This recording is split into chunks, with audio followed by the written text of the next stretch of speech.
Welcome back, everyone, to Planescape Torment. Oh, there's so much to do. The Advocate, to Under Sigil, Curiosity Shop, Apothecary, the Brothel of Slaking Intellectual Lusts, also to Under Sigil. Well, let's go to...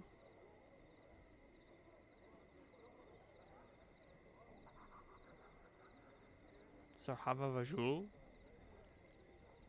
Sarhava Vajul. The smell of alcohol wafts heavily from this young woman, and despite her dark skin, you can see her face beautiful, but cruel-looking as flushed.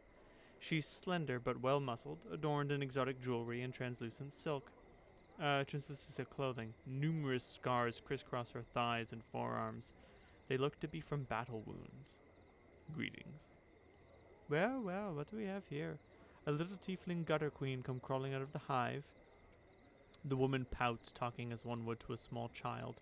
Are you lost, little tiefling? Oh, look, it has a tail. How cute. Anna flushes, and with a snarl, blades sprout from her fists. Now, fiendskin, don't do that.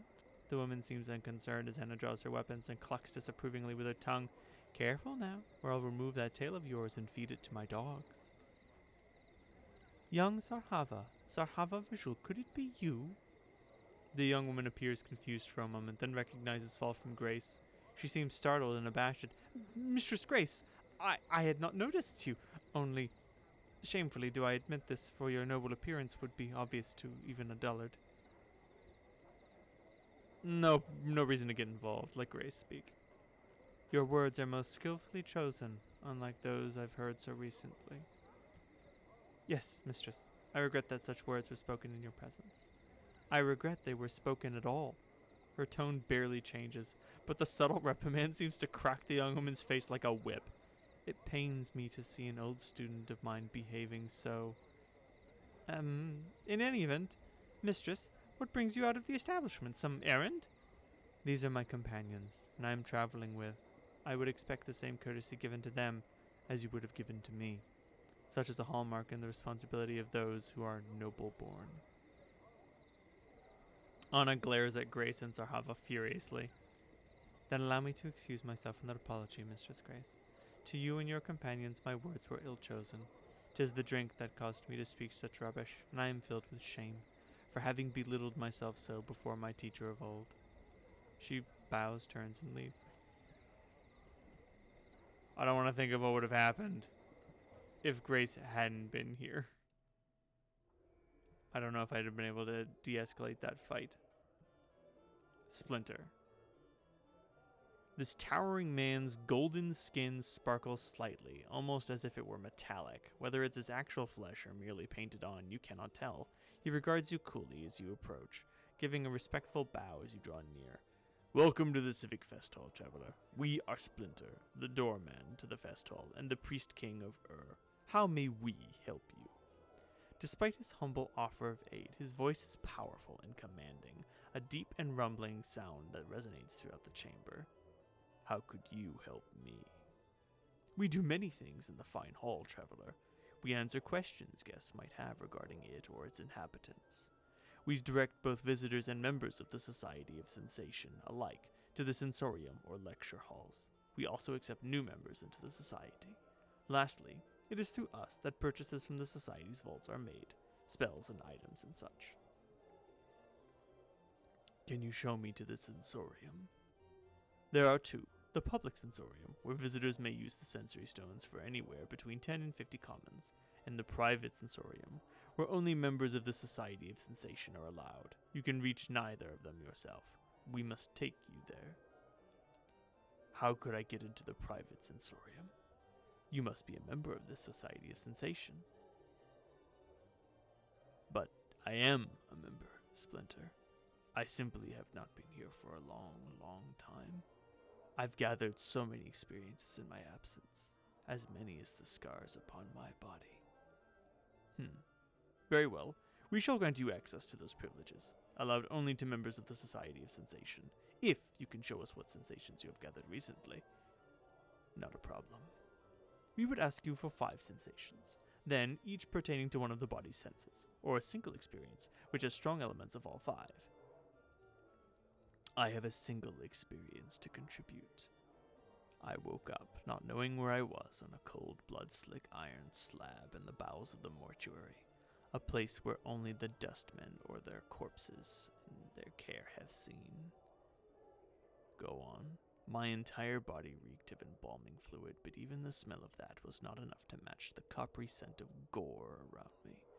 Dozens of bodies lie on countless bloody slabs like the one I rose from, all in the process of being gutted, flayed, and the like by nightmarish clockwork devices for reasons unknown.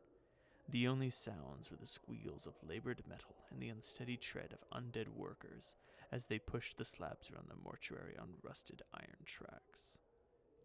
A disturbing experience. I haven't gotten to the part about the chattering skull that flew at me as soon as I was upright. Will that suffice, Splinter? Yes, we welcome you back, Traveler, and grant you access to those privileges allowed only to members of the Society of Sensation. I do have other questions, though.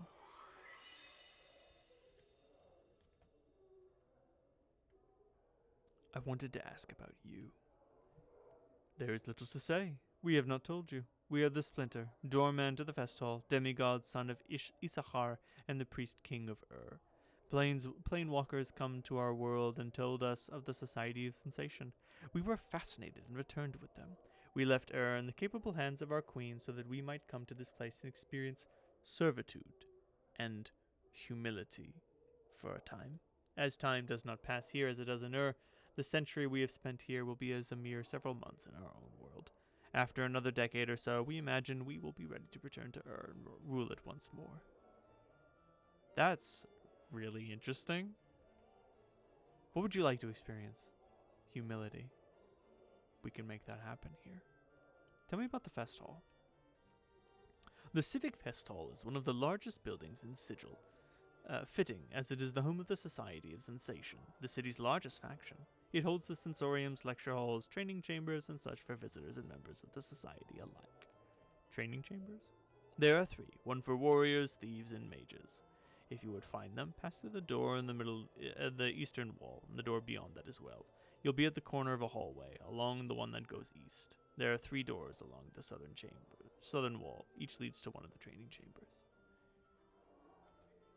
There's someone I'm looking for here. Whom is it you're seeking?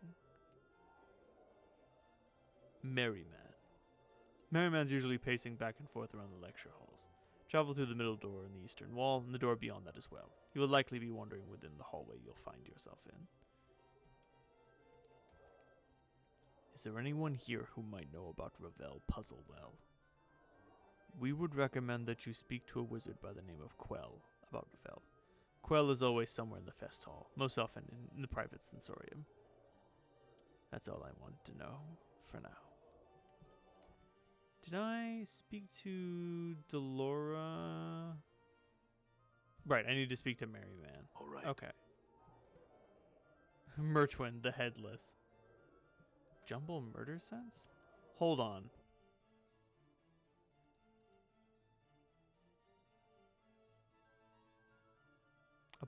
A balding man who prefers to dress in orange. Oh, where did he go? Oh my god. Is this the guy? The short, balding man's orange tunic and rather sizable gut give him the look of a walking pumpkin. He is absent-mindedly patting his large paunch with a slow rhythm as if it were a drum. The man's odd, crooked smile and a strange gleam in his eyes make him look a bit mad. Greetings. The man gives an exaggerated, flourishing bow and presents a small card which reads only, Jumble Murder Sense. Thou suspect sorcerer extraordinaire. He then snatches the card from your grasp and proceeds to eat it, grinning wildly all the while. Somewhere an asylum is one barmy short. You're the man who cursed Weakwind, aren't you? Updated my journal. I don't know. Pulls an innocent face and shrugs, as if to say, oh, he doesn't even say I don't know. He then covers his mouth with his hand and giggles like a giddy schoolgirl. I'd like you to remove this curse. Jumble pretends not to hear you, instead belching loudly and resuming his belly drumming, his eyes wandering around the fest hall. Is there anything I could do so that you'd remove the curse? Jumble won't look at you, but shakes his head. Don't make me hurt you, Jumble. Raises one eyebrow and takes a step back. He opens his mouth abruptly, and through his lips or throat, don't move to shape any words or sound, a torrent of incomprehensible babbling begins to pour forth. Updated my journal. Jumble shuts his mouth, and the babbling ceases. He peers at you through narrowed eyes and a self-satisfied smile on his pudgy face. Suddenly, hiccup, and hiccup, and hiccup, and hiccup again. Jumble Murder Sense turns his head and waves you away. Looks like you just got a curse thrown down on you, Chief. What have you done to me, Jumble? Jumble ignores you entirely. I need to find someone who can help me get rid of this curse.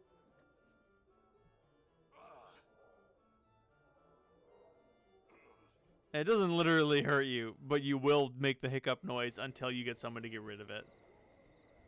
This looks like a wizard. Help. This tall, thin man dressed in heavy crimson robes has sharp, pinched features. He bows regally as you approach him. I am Celebesh, oft called Celebesh the Onyx, future mage tutor for the Civic Fest Hall. You've business with me, I take it? No, just some questions. About what, Not the ward and the like, I hope. Plenty of the more common folk could answer such questions, and I'd just as soon as direct you to one of them. Why are you called the Onyx? A long tale. I'll shorten to save my breath. In my youth I was called Celebesh the Golden, for I was said to have the heart of gold, small, hard, and yellow. I cursed the fool who started that, so that he could only speak from his arse and defecate through his mouth. The Onyx appellation along the same lines as the Golden, though admittedly somewhat less clever, soon followed. In any case, I am a much kinder fellow now, far less prone to laying curses and the like. I'm not certain if I deserve the name any longer. You cursed him so that what? Oh yes, you heard right. That sort of thing is why I'm known as the Master of Curses, you know. Perhaps you could help me. Help you? Doubtful. Perhaps you could, before you can respond, he sighs, shaking his head. Well, perhaps I could. What troubles you? Jumble Murder Sense cursed me. Jumble Murder Sense? Ha! That sputtering mooncalf could never best me. Oh, the battles we used to have, though. I'm all past that now. No longer my sort of thing, you see. I really don't know what I could do for you. After all, it's his curse, not the sort of you'd find in an item or some such. You know that you could remove with simple magics. He'll have to remove it, and willingly. Could you teach me a curse, then, that I could use on him? Well, I don't normally do that. I keep my curses to myself, you know, and besides, even a single curse would take one long, long while to learn, more time than I'd care to spend. Perhaps you're just worried your curses aren't good enough to best him anymore, then. You what? Of all the ridiculous... Now look here, you knuckle-dragging sack of scars. Celebesh the Onyx is the master of curses, and there is no other. Why, I could give you but a single phrase that would render the nincompoop's cursing wholly impotent. Purse your lips, look skeptical. That's it, you've made me do it. Celebesh utters a short string of impossible syllables, words of power, which you note mentally for later use against Jumble. There, see what that does to him, and tell me Celebesh the Onyx isn't the master of curses. Updated my journal. I think I'll do just that. I'm gone. Pumpkin Man, Pumpkin Man. Throw the curse Celebesh taught you. Jumble stares at you with a somewhat skeptical expression. As you speak the arcane syllables of Celebesh's curse, after a moment of awkward silence, the Zalzatek mage notes that nothing seems to have happened, and an evil grin spreads across his face. He opens his mouth to retaliate with another curse of his own, only to realize he has no voice. Celebesh's curse has removed Jumble's ability to speak, thereby destroying the Zalzatek's ability to curse others. He clutches at his throat, panic welling up in his eyes. Looks like the tables are turned, Jumble. What do you think'll happen when anyone you've ever cursed finds out you can't speak or curse anymore? Jumble drops to his knees, a pleading expression in his eyes. He looks ready to burst into tears. Will you remove the curse you placed on me and swear never to curse another who didn't mean you harm? Jumble places his hand over his heart and nods vigorously. Very well. I'll remove yours if you remove mine. Updated my journal. Jumble sighs with relief as you remove Celebesh's curse from him. He in turn removes his own, and your hiccups finally stop. He then bows humbly and casts his eyes to the floor. I'd like you to take your curse off Reekwind as well. Updated my journal. Jumble nods, pouting, and with a wave of his hand, removes Reekwind's curse. Farewell, Jumble. Zalzatek, am I right? Mertwin, the Headless. It's clear there's something very wrong with this man, the way he lurches about, bumping into things, staring off blankly into space. As you approach him, you at last realize his plight. He's headless. The thing on his shoulders is merely a skillfully carved wooden prosthesis, a false head. Greetings? The headless body stops fumbling for a moment and pauses. Its hand begins to reach out, as if trying to feel exactly where you are. Let it touch you. After a moment, its fingers brush your forearm. It clutches your arm and follows it up to your shoulder, then your head. As it feels your face and head, its hands brush your neck, as if it were checking for something. Finally, it grabs your hand and shakes it vigorously in greeting. You notice that its skin is cold and slightly clammy. Can you understand me? The figure makes a series of hand motions, then waits for a response. It seems like it's asking a question. I'm sorry, I don't understand. The headless body taps its foot for a moment, scratching at the chin of its prosthetic head. Suddenly, it raises a finger as if struck by an idea. It points at you, then at the eyes of its wooden head, then at you again. It then indicates its wooden head with both hands, shrugs, and points at you. No, I'm sorry, I haven't seen your head anywhere. The headless body shrugs, slumps a bit, and turns to amble off. Well, was Montauk? Yeah, Montauk's the guy I'm supposed to start a fight with. The handsome young man seems lost in thought, his brow furrowed and a slight frown on his lips. Greetings. And to thee, sir, hail. What dost thou wish of me? Are you Montauk? I need to speak with you about Juliet. Oh? I demand her love, and I demand that you withdraw your false protestations of love before I smash you to tiny bits. Thou love her so that thou wouldst fight me? Yes. Thou art passionate about this matter, I see. Passion stems from love. Thou love her, and could not deny her a love such as thine. I shall from this moment onward hold no claim on her. Thou may do so as thou wish. All right. Then, hold on a moment. This was not supposed to go this way. A ruse of what sort? She wanted to provoke you into fighting for her. Oh! Did she think my love so boundless that I would engage in fisticuffs with a brutally scarred man of thy stature? Perhaps she thinks my devotion to her a little high. So, what should be done about this? Well, turnabout is fair play. I say ignore the chit. Act distant and unconcerned. That'll spice things up quite a bit. Truly? Trust me, kid.